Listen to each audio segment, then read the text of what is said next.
Optical instruments. Optical instruments में आपके पास आपके सिलेबस में तीन इंस्ट्रूमेंट हैं। एक सिंपल माइक्रोस्कोप, एक कंपाउंड माइक्रोस्कोप और एक टेलीस्कोप। टेलीस्कोप भी हालांकि दो तरह के हैं, एक रिफ्रैक्टिंग और एक रिफ्लेक्टिंग। मैथमेटिकल एक्सप्रेशन जिसके आपको ड्राइव करने हैं वो केवल तीन है: सिंपल माइक्रोस्कोप, कंपाउंड माइक्रोस्कोप और रिफ्रैक्टिंग टेलीस्कोप। रिफ्लेक्टिंग टेलीस्कोप का केवल डायग्राम ही एग्जाम में बनाने के लिए आता और कुछ नहीं आता कभी भी। डायग्राम आता और ये आता है कि रिफ्लेक्टिंग टेलीस्कोप के क्या बेनिफिट्स हैं ओवर रिफ्रैक्टिंग टेलीस्कोप।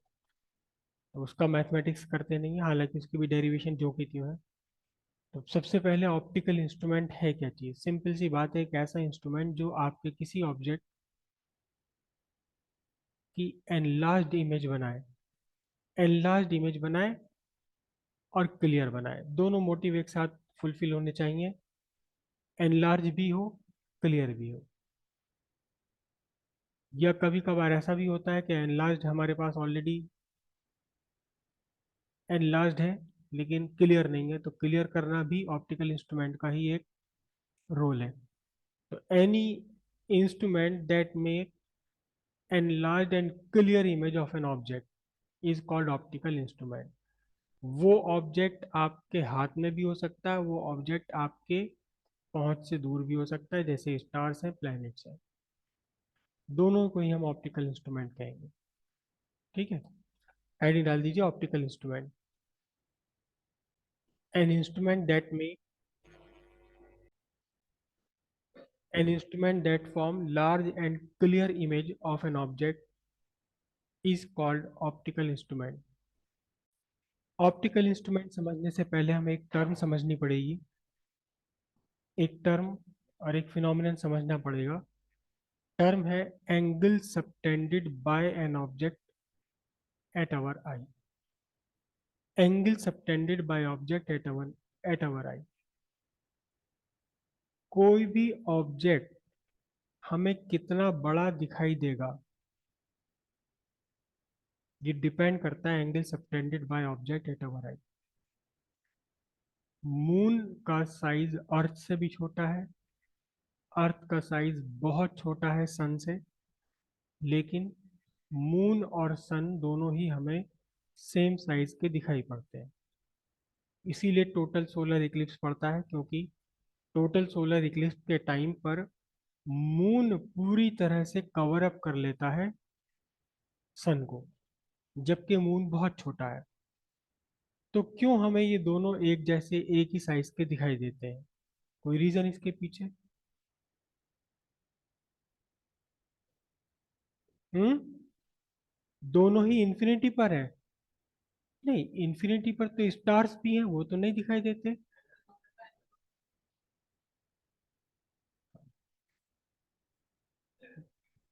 बहुत सारे स्टार्स हमारे सूरज से हजारों लाखों करोड़ों गुना बड़े हैं, लेकिन फिर भी वो बहुत छोटे दिखाई देते हैं। तो कोई भी ऑब्जेक्ट हमें कितना बड़ा दिखाई देगा, इसका दूर या पास से कोई मतलब नहीं है। इसका मीनिंग ये है कि ऑब्जेक्ट आंख पर कितना एंगल सबटेंड करता है। ये आपका एक ऑब्जेक्ट है ए बी, और यहाँ आपकी पोजीशन है आई। ऑब्जेक्ट की एक्सट्रीम्स को आप आई पर स्ट्रेट लाइन से मिला दीजिए। ऑब्जेक्ट की एक्सट्रीम को आप आई पर मिला दीजिए, और अब जो भी एंगल बना है, this is the angle subtended by object at eye. यही ऑब्जेक्ट अगर एंगल बदल दे, इसी ऑब्जेक्ट का एंगल अगर बदल जाए, तो अब यही हमारा हमें बड़ा दिखाई देगा। कैसे बदल जाए इससे कोई मतलब नहीं होता, कैसे बदल जाए इससे कोई मतलब नहीं है। इसका एंगल अगर बदल जाए तो यही ऑब्जेक्ट हमें डिफरेंट साइज का दिखाई देगा। अब ये एंगल सबटेंडेड बाय ऑब्जेक्ट छोटा हो गया तो छोटा दिखाई देगा। तो कोई भी ऑब्जेक्ट जो हमें दिखाई देता है, ये डिपेंड करता है कि ऑब्जेक्ट ने कितना एंगल सबटेंड किया हमारी आई पर। ठीक है, लिखिए next. The size of an object that appears to us depend on the angle subtended by the object at I, that is the angle between two lines joining extreme of object to eye. Larger the angle, larger it appears. किसी भी optical instrument की दो qualities होती हैं, दो property यानी दो requirement fulfil करता है ऑप्टिकल इंस्ट्रूमेंट। पहली रिक्वायरमेंट फुलफिल करता है कि वो आपके ऑब्जेक्ट की लार्जर इमेज बनाए, लार्जर इमेज बनाए। लार्जर इमेज बनाने का मतलब है, टेक्निकली हम इसे बोलते हैं मैग्नीफाइंग पावर। मैग्नीफाइंग पावर, जब आप अपने कैमरा में जूम करते हैं तो एक वर्ड लिखा हुआ आता है, जैसे जूम आप करते हो 2x 5x 3x 10x। जब 10x लिखा हुआ आ रहा है, इसका मीनिंग ये है कि जो नॉर्मल आई से दिखाई दे रहा है उससे 10 गुना बड़ा उसने कर दिया। तो पहली प्रॉपर्टी किसी भी ऑप्टिकल इंस्ट्रूमेंट की है क्या? एनलार्ज करना। दूसरी प्रॉपर्टी क्लियर करना, जिसे आप वर्ड यूज करते हैं मेगापिक्सल। 16 मेगापिक्सल उतना क्लियर इमेज नहीं बनाएगा जितना 32 मेगापिक्सल का कैमरा बना देगा, बशर्ते बाकी सारी कंडीशन सेम रहे तो। इसमें से केवल मैग्नीफाइंग पावर आपके सिलेबस में है। अब रिजॉल्विंग पावर, जो क्लियर बनाने वाली प्रॉपर्टी है, जिसे हम बोलते थे रिजॉल्विंग पावर, रिजॉल्विंग रिजोल्यूशन जिसे कहा जाता है। एक्चुअली जो मेगापिक्सल होता है वो रिजोल्यूशन रिप्रेजेंट करता है। Larger the megapixel, larger is the resolution. तो ऑप्टिकल इंस्ट्रूमेंट की दो प्रॉपर्टी, दो में से केवल फिलहाल अभी हमें एक से मतलब है। कौन सा? Magnifying power. अब ये मैग्नीफाइंग पावर हम कैसे फाइंड करते हैं? मैग्नीफाइंग पावर का मीनिंग क्या होता है किसी भी ऑप्टिकल इंस्ट्रूमेंट के लिए? किसी भी ऑप्टिकल इंस्ट्रूमेंट के लिए मैग्नीफाइंग पावर, मैग्नीफाइंग पावर एक रेशियो है। किस किस का रेशियो है? दो एंगल्स का रेशियो है। एक एंगल बीटा और एक एंगल अल्फा, दो एंगल्स का रेशियो है मैग्नीफाइंग पावर। अब ये बीटा और अल्फा क्या है? बीटा और अल्फा क्या है? पहले अल्फा समझते हैं। अल्फा है angle subtended by object, obviously at eye. Angle subtended by object at आई।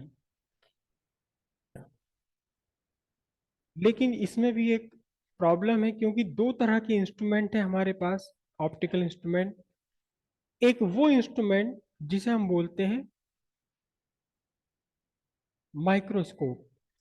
किस ऑब्जेक्ट को देखेंगे? जो आपके लिए हैंडी है, जो आपके हाथ में है, आपकी पहुंच के अंदर अंदर है। और दूसरा टेलीस्कोप।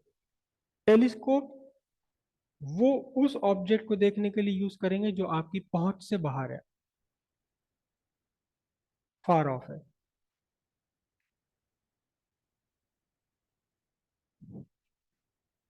अब आपको फाइंड करना है angle subtended by object at eye. जो ऑब्जेक्ट आपके हाथ में है, ये आपकी आई पोजीशन है। ऑब्जेक्ट को आप यहां रखें, ऑब्जेक्ट को यहां रखें, ऑब्जेक्ट को यहां रखें।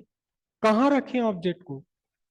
ऑब्जेक्ट को कहां रखकर, ऑब्जेक्ट को कहां रखकर ये एंगल फाइंड करें? क्या ये वाला एंगल अल्फा होगा या ये वाला एंगल अल्फा होगा? कौन सा एंगल अल्फा होगा? जब ऑब्जेक्ट आपके हाथ में है तो आप ऑब्जेक्ट को आंख के सामने कहीं भी रख सकते हो। इसके लिए एक पैरामीटर डिसाइड कर लिया गया। एक पैरामीटर डिसाइड कर लिया गया कि जब हैंडी है आपका ऑब्जेक्ट, यानी जब माइक्रोस्कोप आप यूज कर रहे हैं, आप माइक्रोस्कोप यूज कर रहे हैं ऑब्जेक्ट को ऑब्जर्व करने के लिए, तो आपने ऑब्जेक्ट को कहाँ रखना है? अल्फा फाइंड करने के लिए आपको ऑब्जेक्ट प्लेस करना है, place at L D D V, L D D V, और सिंपली 25 सेंटीमीटर्स पर। अल्फा फाइंड करने के लिए आपको ऑब्जेक्ट कहाँ रखना है? 25 सेंटीमीटर पर ही रखना है। ना इससे पहले ना इससे आगे। 25 सेंटीमीटर की distance L D D V distance कहलाती। क्यों कहलाती, इसकी अलग कहानी है, फिलहाल मैं उसे बता नहीं रहा। ठीक है। उसके बाद कब की केस में, ये केस है तब जब आप माइक्रोस्कोप यूज कर रहे हैं। माइक्रोस्कोप यूज करते समय angle subtended by object find करने के लिए ऑब्जेक्ट को आपने रखना पड़ेगा 25 सेंटीमीटर डिस्टेंस पर। ऑब्जेक्ट के और आपके बीच में कुछ भी नहीं होना चाहिए। सिंपली आप यहां बेयर आई से इसे देख रहे हैं, कोई इसके बीच में इंस्ट्रूमेंट नहीं। ये आपका अल्फा हो गया। कितने सेंटीमीटर्स पर रखा आपने, आंख से सीधे सीधे 25 सेंटीमीटर्स पर इसे प्लेस कर दिया अल्फा फाइंड करने के लिए। कब, माइक्रोस्कोप में। लेकिन टेलीस्कोप जब आप यूज कर रहे हैं, टेलीस्कोप आप यूज कर रहे हैं किसके लिए, जो ऑब्जेक्ट आपकी पहुंच से बाहर है उसे देखने के लिए, फार ऑफ ऑब्जेक्ट के लिए। तो फिर अल्फा कहां से निकालेंगे, अल्फा हो जाएगा सिंपल सा angle, angle subtended by object, कहां, वेयर इट इज, जहां भी है वो। और मोस्टली कहां होता है, कहां होता है मोस्टली ऑब्जेक्ट, इन्फिनिटी पर होता है जब आप टेलीस्कोप यूज करेंगे। अगर इन्फिनिटी पर नहीं होगा तो टेलीस्कोप यूज ही क्यों करोगे, आप वहीं जाके देख लोगे ऑब्जेक्ट को। जो आपकी पहुंच से बाहर है, इन्फिनिटी पर है, उसे ही आप देखेंगे टेलीस्कोप से। तो टेलीस्कोप के केस में angle subtended by object find करने के लिए सीधे सीधे ऑब्जेक्ट से लाइंस ले लो आंख तक, जहां ऑब्जेक्ट रखा उसे वहीं के वहीं रखे हुए इन्फिनिटी वाले पे। लेकिन अल्फा पे फाइंड करना है, अल्फा फाइंड करना माइक्रोस्कोप केस में, तो आपने ऑब्जेक्ट को आंख से 25 सेंटीमीटर की दूरी पर रख करके ही आपको एंगल फाइंड करना है, और कोई डिस्टेंस नहीं इसके बीच में। उसके बाद आता है एंगल बीटा। बीटा यहाँ क्या है, बीटा क्या चीज है यहाँ, बीटा है आपका angle subtended by the image at eye. Image ने जो भी एंगल बनाया, कौन सी image, image formed by optical instrument. वो ऑप्टिकल इंस्ट्रूमेंट भले ही माइक्रोस्कोप हो या टेलीस्कोप हो, जो भी इमेज बनाई है ऑप्टिकल इंस्ट्रूमेंट ने, उस इमेज ने एंगल सबटेंड किया आंख पर, वो एंगल कहलाएगा बीटा। अब माइक्रोस्कोप है या टेलीस्कोप है, इमेज की दो पोजीशंस ली जाती हैं। क्या, पहली कंडीशन इमेज के लिए जाती है, image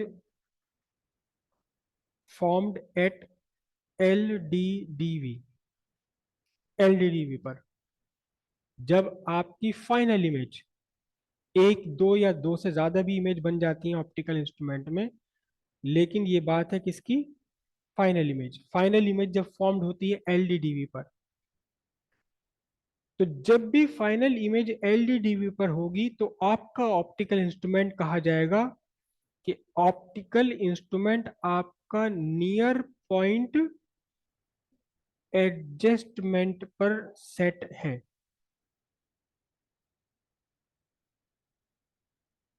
near point adjustment, question में कई बार लिखा हुआ आ जाता है कि आपको कंडीशंस नियर पॉइंट एडजस्टमेंट के लिए ड्राइव करना है या दूसरे एडजस्टमेंट के लिए ड्राइव करना है। अगर आपसे लिखा है नियर पॉइंट एडजस्टमेंट के लिए आपको ड्राइव करना है, मैग्नीफाइंग पावर का फॉर्मूला, तब आपको फाइनल इमेज लेनी पड़ेगी कहाँ, एल डी डी वी पर। कोई भी इंस्ट्रूमेंट हो, हर इंस्ट्रूमेंट की हम दो दो डेरिवेशन करेंगे। एक तब जब final image L D D V पर है। सेकंड कंडीशन, सेकंड कंडीशन क्या, final image at infinity. Final image आपकी इंफिनिटी पर है, और इसे कहेंगे, इसे कहा जाता है कि आपका ऑप्टिकल इंस्ट्रूमेंट इस टाइम फार पॉइंट एडजस्टमेंट में सेट है। या इसी का दूसरा दूसरा टर्म इसके लिए यूज करते हैं, इसके लिए क्या है, रिलैक्स्ड आई, रिलैक्स्ड आई एडजस्टमेंट। क्योंकि हमारी आंखें सबसे ज्यादा रिलैक्स्ड कन्वीनियंट तब होती हैं जब हम कोई फार ऑफ ऑब्जेक्ट, इंफिनिटी पर रखा हुआ ऑब्जेक्ट देख रहे हैं। तो फाइनल इमेज एलडीडीवी के लिए भी हर इंस्ट्रूमेंट की दो डेरिवेशन करनी, पहली जब एलडीडीवी पर बने फाइनल इमेज, दूसरी जब फाइनल इमेज इंफिनिटी पर बने। एलडीडीवी के लिए टर्म यूज की जाती है नियर पॉइंट एडजस्टमेंट, जब फाइनल इमेज आपकी इंफिनिटी पर है तब टर्म यूज की जाती है फार पॉइंट एडजस्टमेंट या रिलैक्स्ड आई एडजस्टमेंट। अगर आपके एग्जाम में लिखा हुआ आ जाए कि रिलैक्स्ड आई एडजस्टमेंट के लिए, या रिलैक्स्ड आई वर्ड लिखा हुआ आ गया, तो आपके फाइनल इमेज इंफिनिटी पर ही होनी चाहिए। ठीक है। अगर क्वेश्चन में लिखा हुआ आ जाए नियर पॉइंट एडजस्टमेंट, तब आपकी कोई भी इंस्ट्रूमेंट की डेरिवेशन आप कर रहे हैं, फाइनल इमेज आपकी होनी चाहिए एलडीडीवी पर। और अगर दोनों में से कोई भी टर्म लिखी हुई ना है, कोई भी टर्म लिखी हुई ना है, तो फिर फाइनल इमेज होनी चाहिए एलडीडीवी पर, नियर पॉइंट एडजस्टमेंट के लिए बनाएंगे आप। ठीक है। Magnifying power of optical instrument, आप लिखेंगे सिर्फ एक डेफिनेशन, उसी डेफिनेशन को आप मॉडिफाई कर सकते हैं माइक्रोस्कोप के लिए, उसी को आप मॉडिफाई कर सकते हैं टेलीस्कोप के लिए। ठीक है। बेसिक डेफिनेशन एक ही है। क्या लिखा आपने, magnifying power of optical instrument, लिखिए the ratio of angle beta subtended by image at eye to the angle subtended by object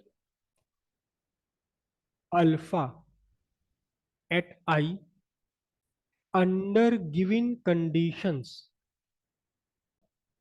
is called magnifying power of optical instrument। Magnifying power को capital M से represent करते हैं, magnifying power equals beta by alpha. It is a pure ratio, it has no unit.